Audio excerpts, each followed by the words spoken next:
Muito bem. Boa noite, gente. Você que está chegando aí, mais uma live aqui na nossa série de reflexões. E hoje eu vou receber aqui o pastor Nilson Gomes. Daqui a pouquinho ele vai entrar aqui, nós vamos estar juntos. Seja muito bem-vindo, muito bem-vinda. Nós estamos numa série de reflexões. Boa noite, Bruno. Boa noite. Uma série de reflexões sobre a paz. Charles, seja bem-vindo. Eu já peço para você aí, faz o seguinte, já vai mandando essa live aí para os seus amigos. Pede aqui, ó,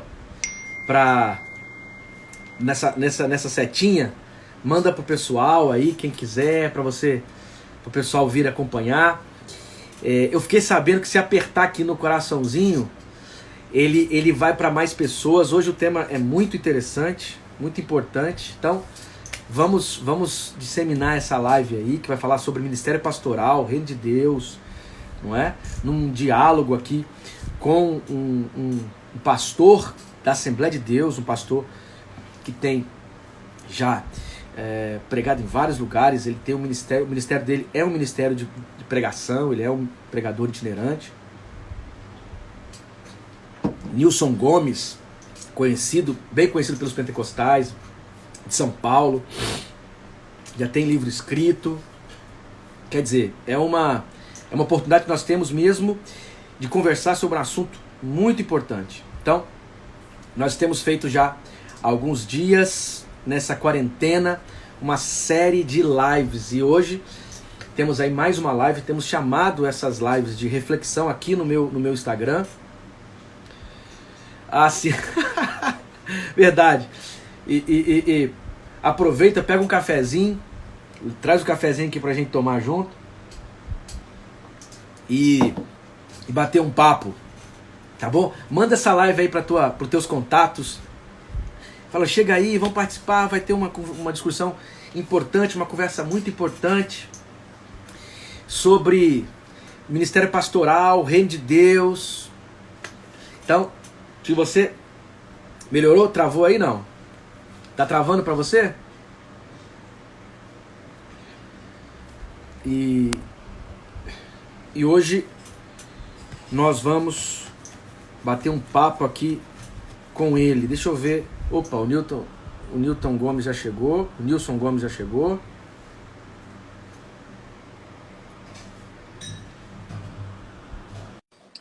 Muito bem.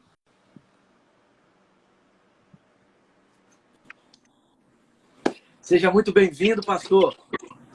Obrigado. Chegamos. Prazer. Tô ajeitando um pouquinho aqui, porque tá meio... O meu Instagram, o meu celular tá meio no improviso aqui. Eu aqui em casa, eu arrumei um negocinho que gruda o celular assim, sabe? Aham. E aí eu sempre coloco aqui. Tem um pessoal que tem um pessoal que fica zoando, esse pessoal que faz live aí, dá aula, isso aqui, com a biblioteca. Na verdade é porque eu não tenho outro lugar para fazer isso. Aham. E aqui balança muito, rapaz. Eu cheguei há pouco. Mas que bom te receber aqui para trocarmos essa ideia. Nós já nos conhecemos nesse espaço online, temos amigos em comum, né? O Gutierrez, o César Moisés. E a gente sempre está aí se encontrando nesse espaço aqui, né? Espaço online. Exato, verdade. E é um prazer ter... Você vai falar? Pode falar. Então, assim, o ponto positivo deste período, né, é a possibilidade de discutirmos, conversarmos com pessoas de tudo quanto é canto. Antigamente, rapaz, antes dessa quarentena, eu nunca me atentei para esse negócio de live, a importância da live. A própria Faculdade Unida aqui, nós estamos dando todas as nossas aulas online. Online, é assim, ao vivo, mas online. E entramos também na questão da live. Nós temos feito uma série de lives pelo espaço aqui da instituição. Então, entre tantas coisas ruins nesse período da quarentena, talvez uma coisa boa aí seja esse despertamento para esse espaço tão importante, né? Porque, ó, eu já fiz uma série de discussões aqui, ouvi tantas discussões boas que em outro momento não teria acesso, não faria, né? Então, também nessa quarentena, frutos bons podem surgir, né? É verdade, é verdade.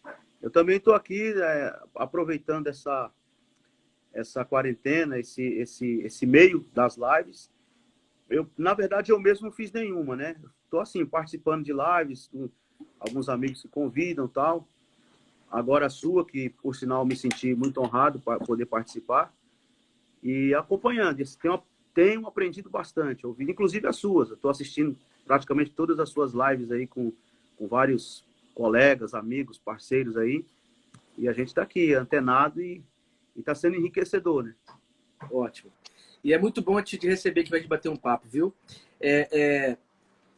Tantas coisas acontecendo ao mesmo tempo, tanto na tua vida, na minha, e eu acho que nós temos uma série de pontos em comum e também temos algumas coisas que podemos trocar. Eu acho muito importante isso. O espaço dessa oicumene, né? Essa casa comum aí, que é a tradição cristã, ela é um lugar privilegiado para crescermos, né? Eu fico feliz porque tanta gente, claro, num mar de obscurantismo, né? De intolerância, de acusações, assim, às vezes sem sentido e rasas, a gente ainda encontra lugares como esses que estamos criando agora para um bate-papo respeitoso, equilibrado e frutífero. Graças a Deus por isso mesmo, sabe? Bom, vamos começar? Vamos lá. Eu quero começar aqui apresentando o pastor Nilson Gomes para o pessoal que está na minha rede. Eu falei contigo, o negócio de chamar de seguidores é esquisito para mim, rapaz. Eu também acho estranho. Meu seguidor. Tem uns amigos, né, os meus seguidores. Ok, eu não tenho nada contra quem usa essa expressão, mas me parece estranho. Então, assim, eu quero te apresentar aqui aos meus amigos, né, aos companheiros que estão com a gente lá, aqui no meu Instagram, que acompanham aqui, que talvez não te conheçam, né? O pastor Nilson Gomes, ele é da Assembleia de Deus, não é? Da Assembleia de Deus, inclusive da CJDB, não é isso? Ligado à CJDB, da igreja de São Paulo. Pastor Zé Wellington. Portanto, é um pentecostal de raiz. Sim. Pentecostal de raiz. Além de pastor de igreja local, pastor que congrega numa igreja local, o pastor Nilson Gomes, ele tem um ministério já há alguns anos de itinerância, né? De proclamação do evangelho em todo o Brasil, ministra em vários lugares. Além disso, ele é autor de um livro, né? O livro Igreja Deformada, não é isso? Não sei se você tem outra publicação além dessa. Não, essa é a primeira. Isso. É graduado em teologia, e se não estou enganado, você fez a convalidação conosco aqui, né? Foi, fiz com vocês. Com a Unida. Exatamente. Em que ano, Nilson? Foi em 2013.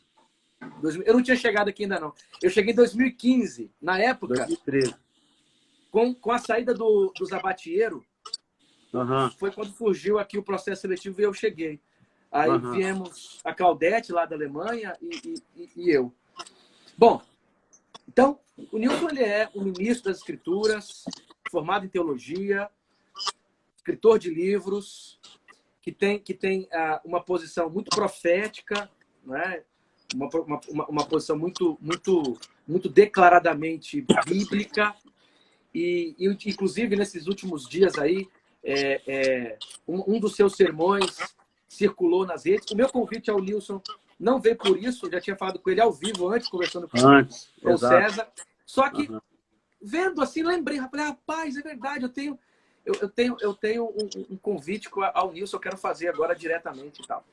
E que demonstrou, de alguma maneira, uma postura profética mesmo, diante de uma reflexão que foi feita, certo? Quer dizer, quem concorda ou quem não concorda não é a questão é o compromisso mesmo com o que você crê, com o que a gente crê como verdade. Então, esse é um pouco do Nilson Gomes aí, do pastor Nilson Gomes, para vocês que estão estão chegando aqui do meu Instagram. Correto. Agora deixa eu falar um pouquinho Isso. aqui, fazer a minha apresentação aí. Antes eu só vou pedir, Kenner, que o pessoal que tá acompanhando a gente aí, para eles apertarem aí no coraçãozinho do lado, e porque aí, conforme ele vai apertando aí, o Instagram vai divulgando a live, né? E também tem a opção do aviãozinho aí, que você pode clicar nesse aviãozinho do lado e também chama aí envia diretamente aí para os seus amigos, para as pessoas que estão aí vinculadas à sua rede de amigos no Instagram, para virem aqui participar com a gente da nossa conversa. Bom, o Kenner, na verdade, eu conheci você, Kenner, através do Gedeon Alencar. Porque o Gedeon, ele fez live com você também, né? Participou de uma live com você.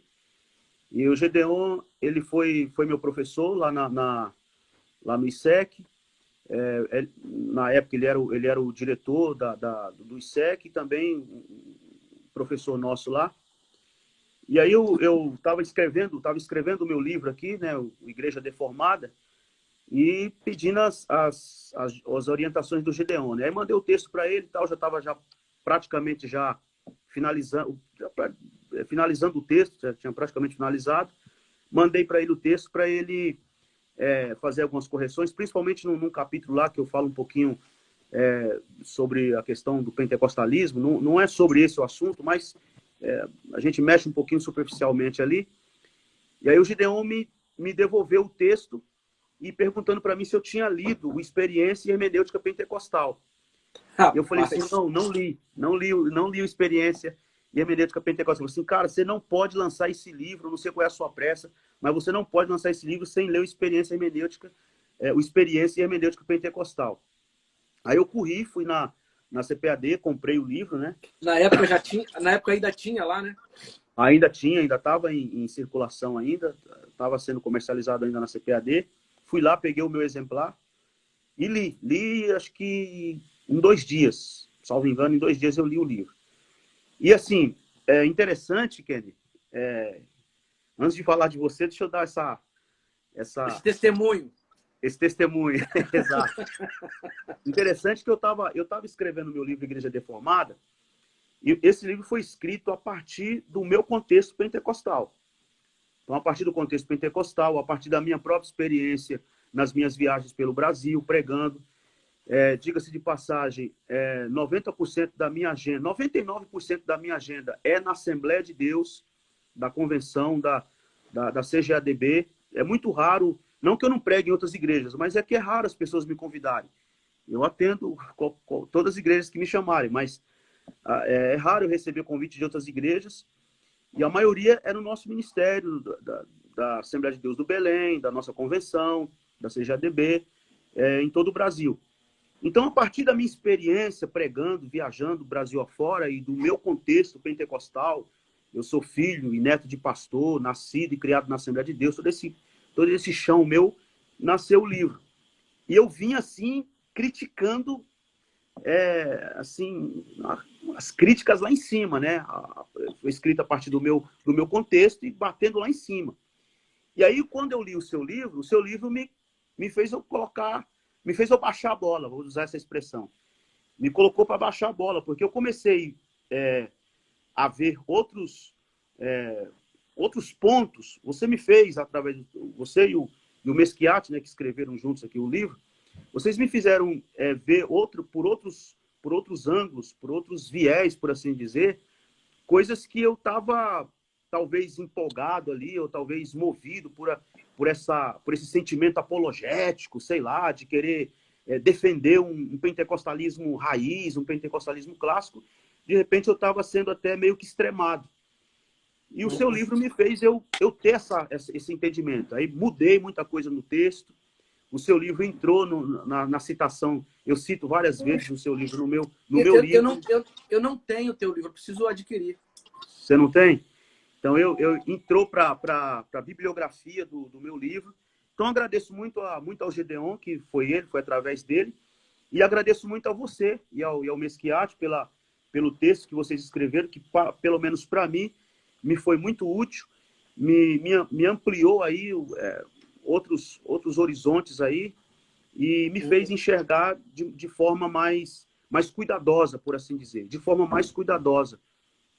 Talvez você não saiba, mas naquele fervor todo das leituras que me parecem muito injustas, e agora está ficando cada vez mais claro que a leitura foi muito injusta de alguns, mas por dor de cotovelo, crise lá com César Moisés por questão de poder, porque o César está num lugar que alguns deles querem estar. Quer dizer, uma das pessoas que eu usei citando foi você. Falei assim, ó, gente, eu acho que vocês precisam, antes de qualquer coisa, considerar leituras mais saudáveis. Eu citava, tem um pastor, pregador, assembleiano, que não achou que esse livro fosse uma traição à tradição pentecostal e muito menos liberal, coisa desse tipo, que é o Nilson Gomes.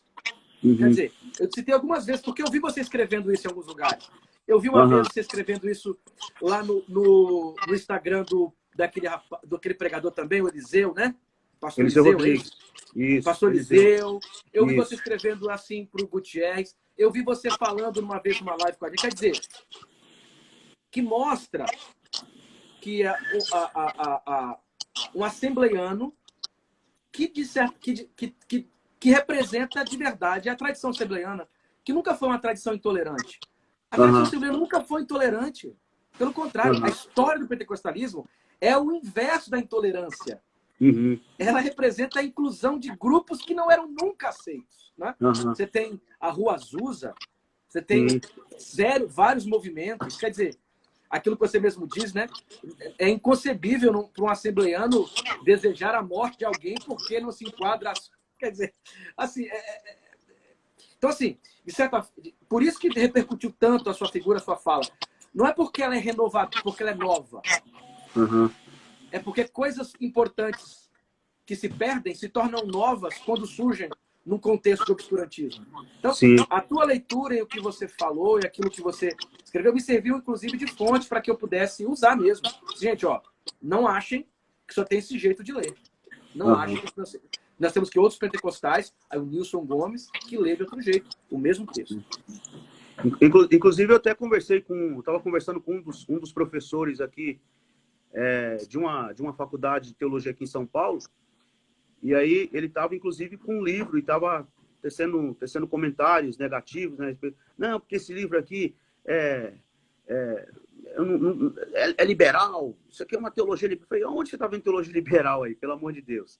Não, porque isso aqui, o cara está colocando a experiência acima da Bíblia. Eu falei, aonde você leu isso aí? Eu falei assim, muito pelo contrário, rapaz. Esse livro, quando eu li esse livro, eu tive o sentimento de defesa do pentecostalismo. Exatamente. Os caras estão defendendo nós aqui. Exatamente. Os caras estão do nosso lado. Né? E aí, interessante, para encerrar aqui essa questão, mas o interessante é que teve um momento lá que ele apontou para mim uma frase lá do livro, né, com relação a esse negócio da experiência, tal e tal.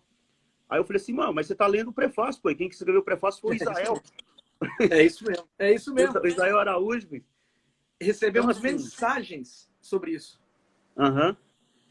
Então, assim, vamos lá.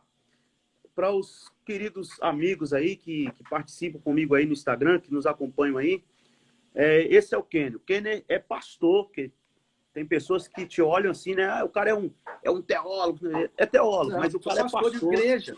Pastor de igreja. Salvo engano, Kenner, eu li alguma coisa que você teve também uma experiência no campo missionário, como missionário, né? Não, Davi. Davi. A minha história, a minha trajetória, ela passa totalmente pela Assembleia de Deus. Eu me considero, inclusive, um teólogo pentecostal. Sim. Eu sou um pastor batista, mas me considero um teólogo pentecostal. Eu estudei no IBAD. Eu fiz 3 anos no IBAD. E morei lá em Pindamonhangaba, né? Quem esteve na Bolívia fazendo missões foi o Davi Messiati, que também escreveu o livro. Sim. Foi que ele também escreveu o livro. Então, assim, o Kenner é pastor. Eu vou ler isso aqui, viu? Vou ler, espera aí, aguenta aí. Estudou teologia no IBAD, que é o Instituto Bíblico das Assembleias de Deus. em Pindamonhangaba, em São Paulo, também no Seminário Batista do Sul do Rio de Janeiro e na Faculdade EST do Rio Grande do Sul, não é? Depois estudou filosofia na Universidade Católica de Petrópolis, fez o mestrado e o doutorado em ciências da religião na Universidade Metodista de São Paulo, a UMESP, especializou-se em Bíblia, do Novo Testamento, é membro do RELEP, que é a Rede Latino-Americana de Estudos Pentecostais, também membro da Associação Brasileira de Interpretação Bíblica e da Sociedade Bíblica de Literatura. Atua como professor no mestrado em Ciência da Religião e na graduação em Teologia na Faculdade Unida de Vitória e também é docente da pós-graduação em Teologia Pentecostal da FAECAD. Depois dessa aí, ó, termina a live porque... Bom, agora estamos apresentados para os nossos amigos e amigas aí. A nossa conversa aqui, gente, é sobre a relação entre ministério pastoral e reino de Deus. A gente ouve falar muito de pastor, tal, reino de Deus. Para a gente entender, reino de Deus é, antes de qualquer coisa, a vontade de Deus sobre o mundo. Isso é o básico. Quer dizer, o reino de Deus, quando a gente olha no Antigo Testamento, por exemplo, o reino de Deus tinha a ver com o reino de Javé. Ou seja, Javé conduzir a história. Javé conduzir o mundo e as pessoas submeterem a Javé. Então, o que é importante para Javé, o que é importante para os projetos de Javé sobre justiça, sobre equidade, sobre amor, misericórdia, essas coisas todas iam compor o que se configura como o reino de Deus. Quando a gente chega no Novo Testamento, Jesus vai dar um toque maior e muito mais profundo nesse sentido, dizendo que o reino de Deus está entre vós.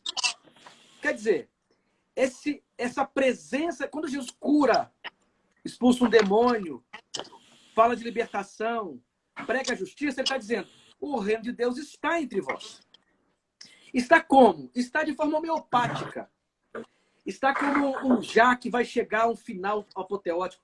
Então, o reino de Deus, antes de qualquer coisa, é esse compromisso com os princípios de Deus, com os princípios de Javé e de Jesus. Então, é possível, inclusive, que a igreja, dependendo das suas escolhas, ela se coloque contra o reino de Deus, a igreja instituição.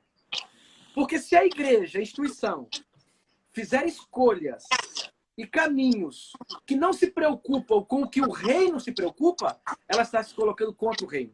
Reino de Deus e igreja são coisas diferentes. O reino é sinalizado pela igreja. E pastor, a gente sempre imagina que é uma figura histórica ali de terno e gravata. Pastor é uma função, é jeito de ser. O que isso quer dizer? A igreja é poimênica, por exemplo. A igreja é um lugar no mundo para cuidar. E dentro deste reino, ela tem esse objetivo de cuidar do mundo, vivendo esses princípios, não é? Vivendo esses princípios de ética, justiça, proclamando-os, encarnando-os. Assim você vê a relação do pastor e do reino. E nesse sentido, Nilson, como que você lê essa coisa também? Como que você lê essa relação do reino e o ministério pastoral, né? Sim.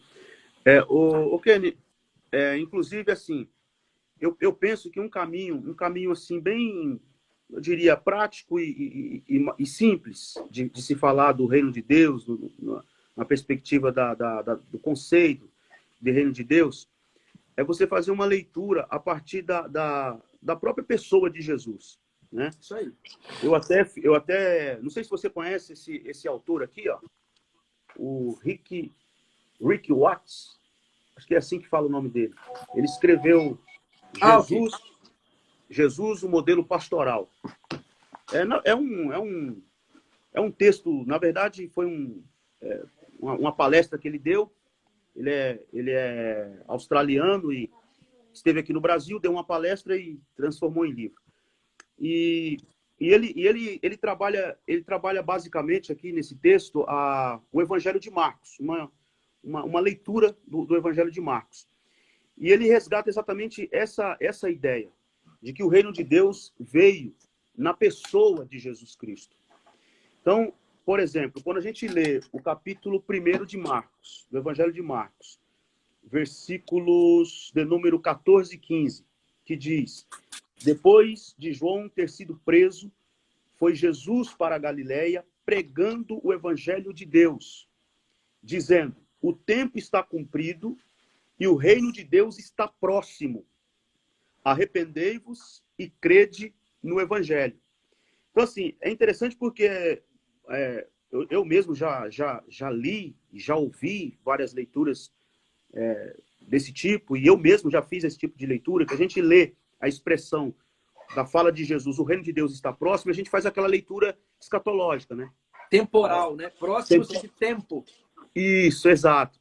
E aí ele propõe uma leitura do reino de Deus que está próximo, quer dizer, o reino de Deus que está ao alcance, que chegou para o preto, para o branco, para o rico, para o pobre. O reino de Deus está entre vós ou está dentro de vocês. Assim, tem uma outra discussão teológica aí, que não é o caso agora, de se é correto falar dentro ou no meio de vós, mas o reino de Deus está entre vós ou dentro de vós, né? Dentro de vocês. E é o que você colocou. Essa é a missão da igreja, de sinalizar esse reino, de fazer com que esse reino se torne visível, no sentido, não no sentido físico da coisa, mas no sentido de fazer as pessoas experimentarem que este reino é possível, que o reino chegou, que o reino está entre nós, né? Então, assim, eu penso que essa leitura, ela fica mais simples se a gente fizer a partir de Jesus, porque a gente vai fazer a leitura considerando os valores e os princípios de Cristo. Para quais valores Jesus viveu e morreu? Quais são os seus princípios? E quais valores? Além disso, aquilo que preocupava Jesus. Exato. Aquilo que ocupava a agenda de Jesus. Uhum. O que ocupava a agenda de Jesus, o que levava Jesus, né? O que movia Jesus. E aí, assim, aí fazendo o link com a questão pastoral, tem um texto que eu acho esse texto maravilhoso, nessa questão da nossa pastoral enquanto igreja, enquanto expressão do reino de Deus, que é o capítulo 21 do Evangelho segundo escreveu João, versículo de número 15, que é aquela conversa de Jesus com Pedro e tal, e Jesus começa a interrogar Pedro. E a interrogação é a seguinte, nós já conhecemos isso aqui, mas deixa eu ler aqui o texto. Depois de terem comido, perguntou Jesus a Simão Pedro: Simão, filho de João, amas-me mais do que estes outros? Ele respondeu: sim, Senhor, tu sabes que te amo. E Jesus respondeu a ele: apacenta os meus cordeiros. Tornou a perguntar-lhes pela segunda vez: Simão, filho de João, tu me amas? Ele respondeu: sim, Senhor, tu sabes que te amo. Disse-lhe Jesus: pastoreia as minhas ovelhas. Terceira vez, Jesus lhe perguntou: Simão, filho de João, tu me amas? Pedro entristeceu-se, por ele dito pela terceira vez: tu me amas? E respondeu-lhe: Senhor, tu sabes todas as coisas. Tu sabes que eu te amo. E Jesus respondeu pela terceira vez: apacenta as minhas ovelhas. Então, esse texto aqui, para mim, ele é fundamental nessa compreensão, porque a maior declaração de amor que nós podemos dar a Jesus é cuidar de gente. É apacentar as ovelhas. É ser gente da gente. Essa é a expressão do reino de Deus. É aí que a igreja expressa o reino de Deus. Quando ela cuida, quando ela colhe, quando ela apacenta. É gente cuidando de gente. O reino de Deus tem essa conotação de gente cuidando de gente, de apacentar ovelhas. Porque assim, a gente faz muitas vezes essa leitura de pastor nessa categoria hierárquica, né? Nessa categoria denominacional, da posição elevada, do cargo, né? Elevado, de uma pessoa superior, alguém que é superior. Mas no texto bíblico, nas palavras de Jesus, na proposta do evangelho e do reino de Deus, até lá no texto de Mateus, capítulo 9, versículo 35, quando Jesus também se compadeceu das multidões, porque estavam desgarradas como ovelhas que não têm pastor, essa compreensão de pastor hierárquica, hierarquizada, da perspectiva denominacional, no evangelho ela cai por terra. Na perspectiva do reino, ela se desfaz, porque aqui tem outra dimensão, tem uma outra proposta, tem uma outra leitura, que é essa, do cuidado, do apacentar gente, do cuidar de gente, do acolher, do abraçar. Então, eu penso que essa é a leitura.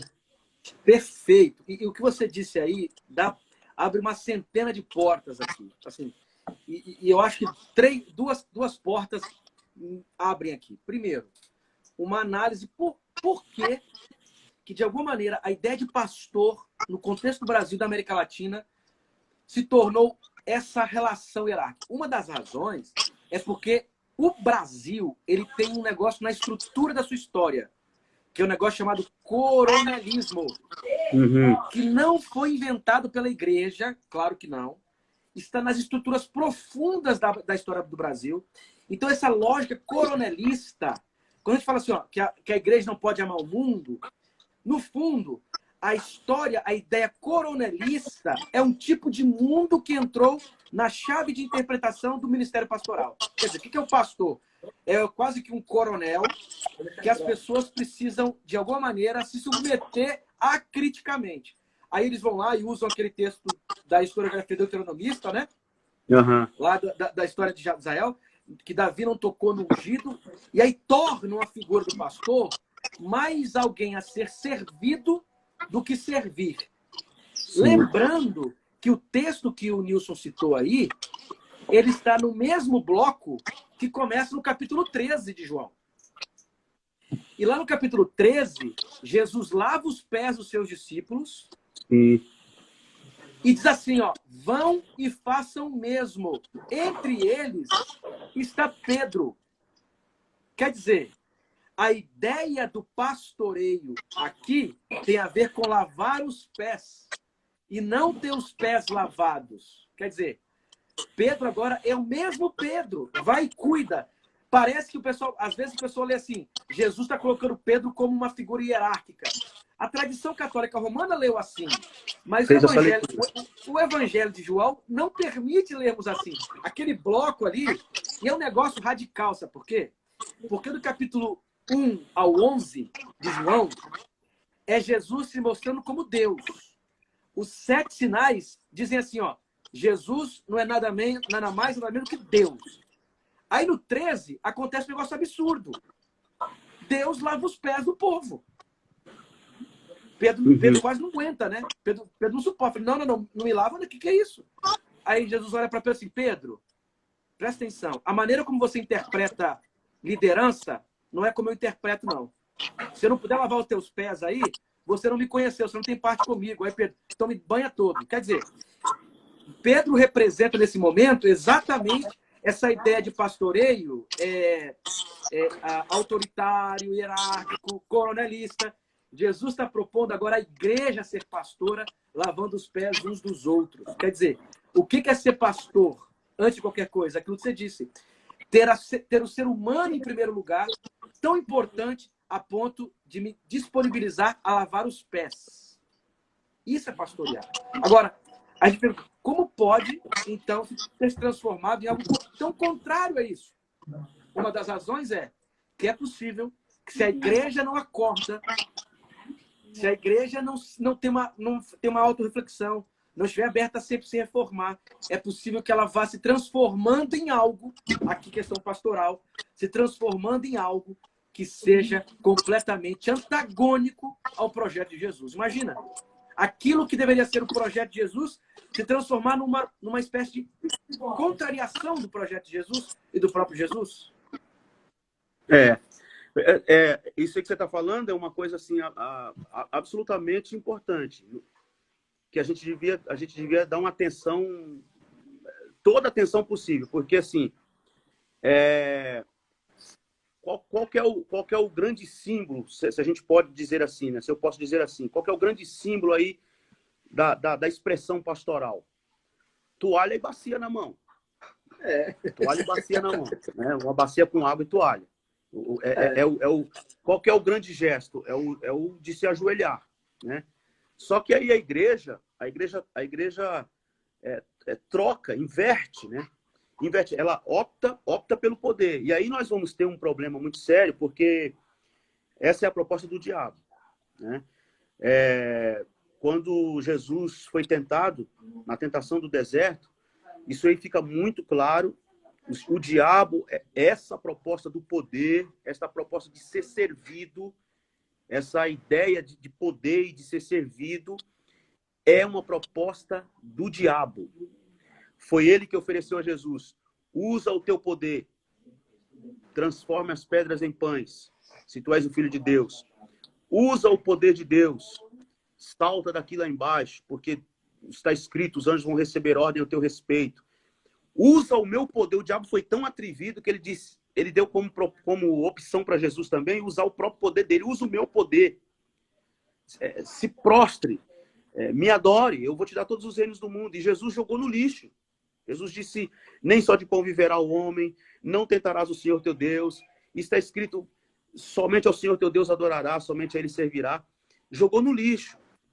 E aí é interessante que se tem uma leitura, eu tenho da literatura mundial, tem um autor que o que eu mais gosto dele é Dostoiévski. Eu sou apaixonado pela leitura de Dostoiévski. E Dostoiévski trabalha um pouco dessa coisa no Irmãos Karamazov. E assim, é incrível como que a igreja revira a lata do lixo, para trazer de volta o que Jesus jogou fora. Jesus desprezou, Jesus disse: eu não quero. Rejeitou. Jesus viveu uma vida de discrição, abriu mão do poder, abriu mão de prerrogativas divinas. Paulo deixa isso claro lá em Filipenses capítulo 2, versículo 6, a seguir: sendo ele Deus, não teve por usurpação ser igual a Deus. Abriu mão de prerrogativas divinas. Ao invés de optar pelo poder, ele optou pelo não poder. O caminho de Jesus é o caminho do não poder, é o caminho da cruz. É o caminho da kenosis, né? Do esvaziar-se. Do esvaziar-se, né? Do esvaziamento. Ao invés de optar por reunir um batalhão de homens e marcharem contra o império e destronar o imperador e fixar o reino político estatal, ele optou pela bacia com água, pela toalha, optou por se ajoelhar. É o Deus vulnerável que se permite ser preso, que se permite apanhar, ser surrado, ser espancado, ser crucificado numa cruz de forma vergonhosa entre dois ladrões. E aí Paulo vai dizer lá na frente, né, que isso é escândalo para o grego, é loucura para o judeu. E é incrível, assim, sinceramente, na verdade, isso aqui para mim é até um desabafo, porque eu sinceramente não compreendo essa leitura que a igreja faz, essa leitura manipuladora, imperialista, essa leitura de poder. E a palavra que cabe direito em Brasil é coronelista. Eles não se dão conta que aqui é uma reprodução de um jeito de funcionar do Brasil. Você que está ouvindo a gente aí, quando você dá de frente com uma liderança pastoral, você está conversando com dois pastores aqui. Não são dois rebeldes não, são dois pastores. Não, que pastores. Tem a figura de um coronel que intocável. O nome disso é coronelismo, não é pastoral. Não é pastoral. E esse tipo de liderança precisa receber o dedo em riste de Natãs. É isso. Claro, com todo o respeito e com todo o discernimento de Deus. Mas porque, no fundo, é uma traição ao Evangelho e a Jesus. Agora, você citou Paulo, e é interessante, né? Porque você tem um modelo de pastor, é Paulo. E Paulo esteve diante ele presenciou e foi instrumento de coisas que talvez nunca eu e você passaremos por isso. Pelo Evangelho, o cara fez tanta coisa e viveu tanto. E quando a carta aos Gálatas, ali, para mim, é uma espécie de declaração de amor pastoral de Paulo. Paulo chega e fala assim: olha, eu sinto dores de parto com vocês. Por quê? Ele ao ver a igreja seguindo o caminho que estava seguindo, entrando numa estrutura de mérito legalista, vendo o outro evangelho se estabelecendo na comunidade. Paulo fala assim: ó, quem que enganou vocês? É um pastor, um pai, angustiado vendo um filho sendo conduzido para aquilo que não lhe convém. Assim, ó, eu sinto dores. A pergunta é: o que eu faço com vocês? Esse mesmo pastor ele no final vai dizer o seguinte: se for para me gloriar, se for para me gloriarei da cruz de Cristo. Quer dizer, se for para ter qualquer tipo de desejo de honra, a única honra e desejo de honra que eu tenho é aquilo que demonstra que eu não tenho honra nenhuma. É aquilo que revela que eu sou frágil. O que é a cruz? É igual aqueles caras, você está num culto, o cara fala assim, ó, quem vai participar da ceia? Quem está preparado? Então, é o seguinte, cara, a ceia não tem sentido. Porque a ceia é para quem não está preparado mesmo, ué. Para quem quer a ceia? Apaga a luz, vambora. Então, assim, é uma lógica que é essa lógica de poder e tal. Agora, se a gente volta para o Evangelho, a gente percebe mesmo que o ministério pastoral não permite, por exemplo, bíblico, você às vezes chega numa igreja assim, o púlpito, eu já participei de muitas reuniões de igreja, reuniões de obreiros, aí o espaço onde fica a diretoria e o púlpito na verdade, parece muito uma plenária de uma câmara, de um senado. É muito comum você chegar em algumas igrejas, me desculpe aqui, talvez eu possa estar sendo até indelicado, né? Mas algumas igrejas que a cadeira do pastor ela é diferente, ela é maior, é mais bonita. Tipo assim, eu sei que não tem nada a ver isso, no sentido de que ter a cadeira melhor, menor, maior, mas não sei, parece que é uma tendência estética, inclusive, que é arriscado porque pode ferir exatamente esse negócio, que é essa simplicidade de lavar os pés, não é? Me parece. Eu citei aqui um texto de Jesus, um texto de Mateus, né? Quando ele se refere a Jesus no capítulo 9 de Mateus. Deixa eu até dar uma lida aqui também. Percorria Jesus, capítulo 9, versículo 35. E percorria Jesus todas as cidades e povoados, ensinando nas sinagogas, pregando o evangelho do reino e curando toda sorte de doenças e enfermidades. Vendo ele as multidões, compadeceu-se delas, porque estavam aflitas e exaustas como ovelhas que não têm pastor. Né? Esse texto, essa leitura de Jesus faz uma leitura, né? É um diagnóstico que ele faz, né? Ele vai por todos os lugares, cidades, aldeias, povoados, e o diagnóstico que ele tem é: as multidões estão como ovelhas que não têm pastor. A pergunta é: para quem pega mais isso? Para a multidão ou para o pastor? Pega mais para o pastor. Se Jesus está fazendo uma denúncia. Isso é um texto de denúncia. Quer dizer, você tem sinagoga, você tem templo, você tem sacrifício, tem ritual, tem sacerdote, tem escriba, mestres da lei, tem os fariseus, tem os saduceus, tem toda uma estrutura religiosa, toda uma estrutura de líderes e de liderança religiosa. E Jesus, sem titubear, afirma, declara: estão como ovelhas que não têm pastor. Então, assim, há uma denúncia do modelo pastoral, se é que eu posso dizer assim, uma denúncia do modelo pastoral daqueles dias, dos dias de Jesus. Havia sacerdotes, havia toda uma estrutura, mas eles não estavam fazendo o trabalho de pastorear, né? O trabalho de cuidar. E esta denúncia que Jesus faz é uma denúncia de toda essa estrutura, desse esquema religioso que elitiza e diminui. O Gideão tem uma expressão que ele usa assim, a patuleia, né? Hierarquiza, diviniza e desconsidera a patuleia, o povão. E esse povo que está desprezado, esse povo que está oprimido, esse povo que está precisando de cuidado, precisando de pastoreio.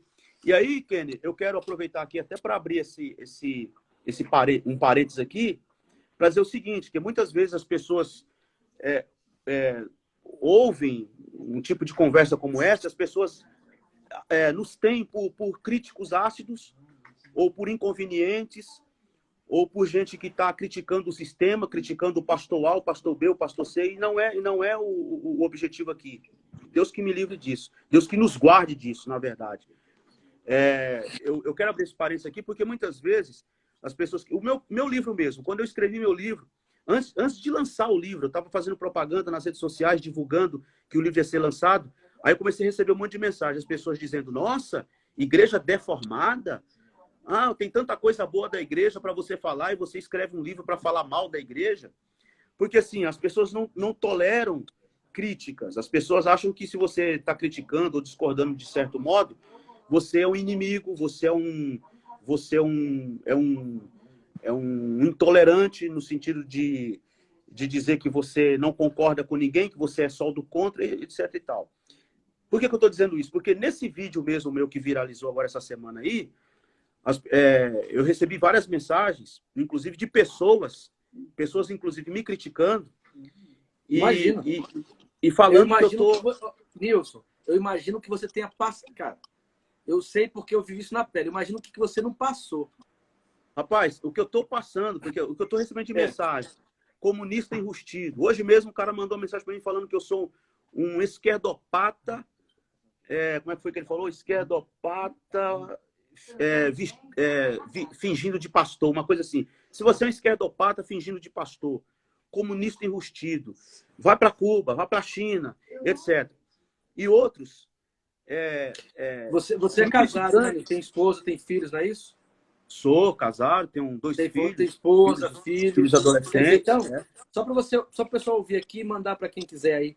Vocês não estão falando com um delinquente da rua, vocês estão falando com um pai de família. Vocês não estão falando com um defensor de maluquice, vocês estão falando com um pastor que tem filhos, tem esposa. Saibam que aquilo que vocês falam, aquilo que vocês vomitam, vocês não estão tocando nas ideias simplesmente que o pastor Nilson está falando. Vocês estão disseminando e derramando sobre todas as pessoas que estão em torno dele. Então, esse pessoal precisa entender que eles não estão falando só com você. Eles estão falando com uma série de coisas que estão com você. Então, assim, isso é muito perverso. Eu falo isso porque eu vivo isso também. Isso é muito perverso. Isso é muito anticristão, isso é muito farisaico, isso é muito maligno. Maligno, essa é a palavra. Isso é maligno. E assim, a essas alturas eu sei, eu já tenho ciência que possivelmente isso já tenha chegado até para o meu pastor. Por quê?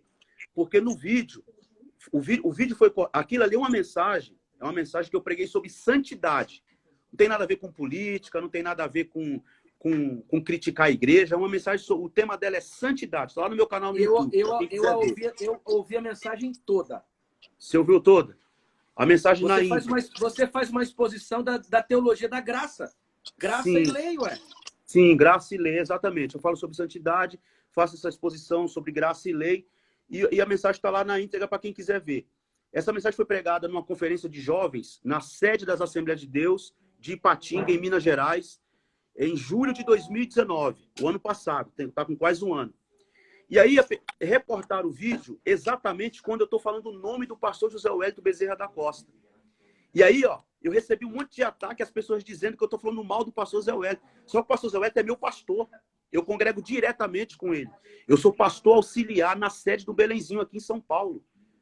E sento do lado dele. Prego nos cursos de ensino, prego nas escolas bíblicas aqui, nas reuniões de obreiro, né? Então, a fala minha, quando eu cito o nome do pastor José Wellington, eu estou fazendo uma referência. Eu estou citando ele como referência para dizer assim, eu não sou nenhum doido, não sou contra os posicionamentos políticos da igreja, quando a igreja tem alguma manifestação política, alguma posição política. Aí eu cito o nome, eu congrego com o pastor José Wellington Bezerra da Costa, meu pastor, tenho a bênção dele, não sou nenhum doido, ainda uso essa expressão, não sou nenhum louco. E a minha crítica não é a política necessariamente. Não estou nem criticando o presidente. Estou nem criticando a política que está aí. Eu estou criticando a igreja. O comportamento da igreja. A atitude da igreja frente a essa polarização política que nós temos vivido nesses últimos anos, né? E aí volta a nossa discussão inicial, a questão do reino de Deus. De que reino nós estamos falando? Qual é a manifestação do reino de Deus aí? E qual é a sinalização do reino de Deus aí nessa situação? E aqui o pastor, ele precisa ser muito cuidadoso. Por quê? Porque é no paradigma do reino que ele tem que pensar em política partidária. Gente, o que o Nilson, por exemplo, falou no culto aquele dia, ele estava fazendo uma crítica à política partidária, em primeiro lugar. Ele não fez uma crítica à política, porque a igreja é política. Política é polis. Tá na... Quando uma igreja vai num bairro lá, numa favela, prega o evangelho, pessoas se convertem, param de usar drogas, isso é política. Está ajudando a cidade, está ajudando a polis. Quando eu faço quando eu abro aqui na igreja, abro um centro de recuperação, isso é política. Quando eu me preocupo com o problema no bairro, isso é política. Jesus mandou a gente preocupar com isso. Agora, a política partidária é outra coisa. Sim. A política partidária é quando você apoia, quando você se torna um candidato, que pode acontecer. Se você tem vocação, se você é pastor, diácono, o quê?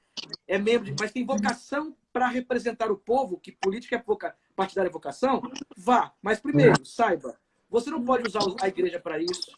Você não vai lá para representar a igreja, você vai lá para representar o povo e etc. Sim. O que aconteceu no Brasil foi o seguinte: o Brasil perdeu o lugar profético. Porque para que eu seja profético, eu preciso me afastar numa distância necessária do Estado, qualquer que seja ele, de direita, de esquerda, de centro, liberal, neoliberal, o quê? Qualquer Estado, porque nenhum dos Estados, nenhum projeto de Estado é capaz de encarnar o reino de Deus. Nenhum. Então, nenhum ser, nenhuma figura pode encarnar o Messias. Nenhum projeto de Estado pode se tornar tão adequado a ponto de eu confundi-lo com a representação da igreja ou do reino. O que aconteceu no Brasil foi a igreja confundiu o seu lugar. Aqui, sabe qual a posição do pastor e de qualquer pastor? É dizer, gente, vamos acordar. Não vamos confundir qualquer político, seja ele Lula, Dilma, Haddad, Bolsonaro, Daciolo, Amoedo, Marina, que é uma assembleiana. E é interessante, a Marina nunca quis fazer negócio com a Assembleia de Deus, ela sendo assembleiana, né? Nunca, nunca. Quer dizer, não quer dizer que eu votei na Marina, só estou falando o que aconteceu. Então, quer dizer, o reino de Deus, ele é um projeto que vai estar sempre sendo a chave da interpretação do pastor das suas ovelhas para qualquer projeto político. Então, quando surge um político que as pessoas começam a achar que ele representa a igreja, aí, meu irmão, sabe o que acontece? Nós começamos a aceitar qualquer coisa que esse político faça ou fale, a ponto de chegarmos em igrejas, gente fazendo culto, tirando foto com arminha. Uai, gente, você quer coisa mais bíblica do que uma crítica a isso? É a mesma coisa que alguém chegar num culto, e botar a bandeira a bandeira do PT no púlpito. Faz sentido. Tem que ter alguém que fala assim, tira essa bandeira daí, irmão. Aqui não é lugar disso, não. Exato. Você tirar uma foto fazendo arminha, que já é contrário à vida, é violento. Não importa o que você pense sobre ter arma ou não ter arma. Eu sou da tradição da reforma protestante, daquele lado lá pacifista. Eu não tenho coragem de pegar na mão na arma. Eu posso morrer pelo que eu creio. Matar, jamais. Eu posso ser xingado pelo que eu creio. Xingar, jamais. Sim. Eu posso ser perseguido pelo que eu creio. Agora, perseguir, jamais. Então, se o cara vai fazer arminha dentro da igreja, você pode concordar em ter arma, não tem problema. Mas você não vai tirar a arma no púlpito, vai ficar mostrando aqui, ó. O que houve ali foi uma crítica bíblica que todos os pastores deveriam fazer. Todos. Todos. Inclusive eu cito lá na pregação, também falo disso aqui no meu livro, no Igreja Deformada, duas situações, né? Que é a mesma coisa, mas duas frases, vamos dizer assim. Eu me expresso assim, a igreja brasileira trocou o poder da cruz pelo poder político. Eu falo isso lá e trato no meu livro, né? E uma outra coisa que também eu trabalho no meu livro é a questão da vocação. Você está falando da igreja, do reino de Deus e tal. A igreja tem uma vocação política. E qual tem sido o grande problema? A igreja tem confundido vocação política com militância política partidária. Então, a igreja Exato. tem uma vocação política e ela vai exercer essa vocação política. Essa, inclusive, até, deixa eu ver onde foi que eu anotei em algum lugar aqui para falar aqui, que a igreja tem essa missão, a missão da igreja é exercer em nome de Jesus a autoridade. E como é que ela vai fazer isso? Exercendo a sua vocação.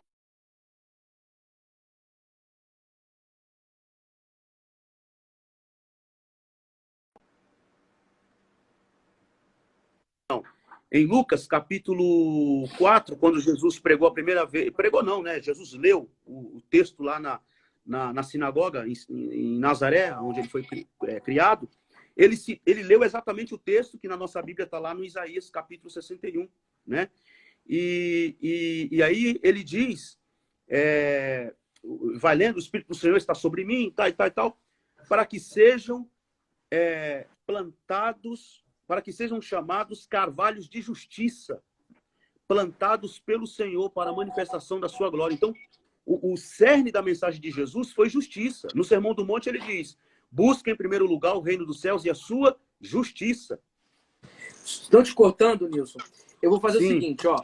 Vai daqui a pouquinho cair a live. Uhum. Então, o que nós vamos fazer? Quando cair, eu vou voltar para a gente terminar essa conversa. Eu acho que não pode parar aqui pela metade. Nossa parte é muito importante. Você concorda, Nilson? Sim, pode ser. Então, eu peço para todos vocês aí que estão nos acompanhando, quando a live cair, volte com a gente e mais. Mande para o pessoal vir participar com a gente nessa parte final também. Tá bom? Vai. Beleza. Então só concluindo aqui. Tem quantos minutos ainda aí? Tem uns 3 minutos, 4 minutos. 4 minutos. Então, o cerne da mensagem de Jesus é justiça. Isso está claro no Sermão do Monte, quando ele fala lá no Sermão do Monte. Mateus capítulo 5, busca em primeiro lugar o reino dos céus e a sua justiça. Ou seja, bem-aventurados que têm fome e sede de justiça. Mateus capítulo 6, 33, aí sim, né? Busca em primeiro lugar o reino dos céus e a sua justiça. Está muito claro. Então, esse é o papel da igreja. Essa é a vocação política da igreja. De provocar a justiça. Onde há injustiça. A igreja é base de amor. Ela foi chamada para ser a voz do que não tem voz, os olhos do cego, os pés do aleijado, o pai do órfão, o marido da viúva. É o papel da igreja. É a vocação política da igreja. Provocar justiça. E a injustiça, ela provoca a justiça. Perfeito. E eu acho que você citou o Sermão do Monte. Eu creio que todo mundo aqui conhece o Sermão do Monte. No Sermão do Monte, nós temos aquilo que preocupa a Deus. O que preocupa a Deus? Ele está lá, ó. Essa ideia de bem-aventurados. Bem-aventurados são os pobres. Bem-aventurados que choram. Bem-aventurados... Sabe que essas expressões são comuns na tradição judaica. Esses títulos aqui são dados para os mais fragilizados.